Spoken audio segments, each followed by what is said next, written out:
Hi folks, I have a 2004 Jeep Liberty, and I'm already attempted to remove the lower control arm fork bushing, and I wanted to show everybody how I basically did that, and then I'll also tell you the next conclusion that I came to.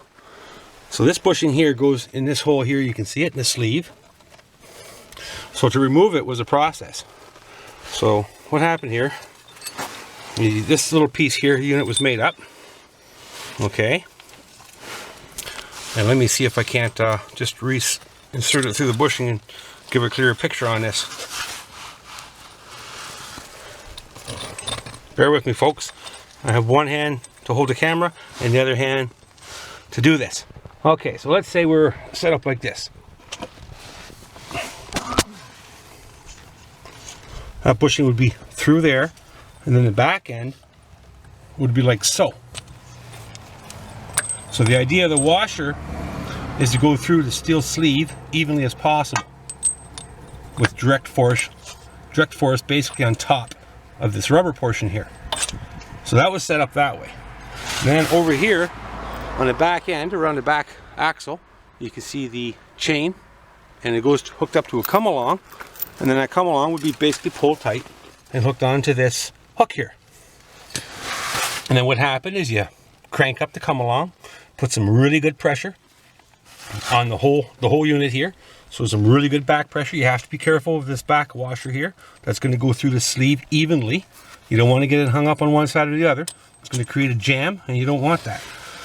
So once you have all that pressure nice and tight, and I mean tight, you want to have some good pulling pressure here.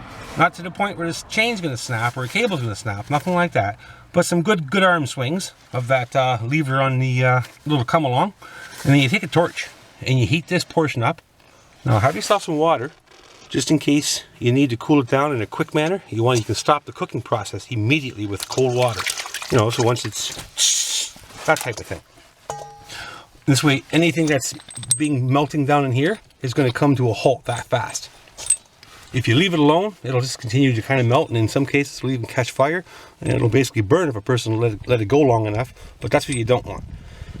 So the next conclusion I came to, once I had this removed, is that you're going to need a special tool to reinsert the new bushing, which I don't have, and since I don't work on these regularly, I'm not interested in purchasing one, because the price of them are probably not going to be very cheap. So what I'm going to do at the same time is just this lower control arm unit here, replace the whole arm. So not only will I have one new bushing, but I'm going to have all these other ones, the new bushings as well. So you don't have to worry about the tool. Now if you had the tool to get this back in, well then for sure, just buy yourself the bushing. Maybe $15, $18, I'm not really sure. Never really looked into it yet. It was just my plan to get it out, and then I was going to worry about that part later. But once I got it out, I realized that it's not going to go back in without this special tool. So the hope for me, it's just disappeared.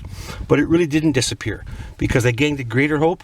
It's going to cost a little bit more money, but I'm going to end up with two other bushings that are going to be brand new on the lower control arm itself. So now that one side of the vehicle, it's going to be really tight, and the ride's going to be comfortable. So I'm glad I kind of came up with this conclusion and decided to go this route. So I want to show everybody that on video. So if you get yourselves into your predicament because you have maybe a Jeep Liberty and you have some bad bushing there, you're getting steel knocking on steel, this is what you're going to probably want to come to, the same conclusion that I did. So thank you for watching, everybody. Subscribe if you have not. Thank you very much for those that have.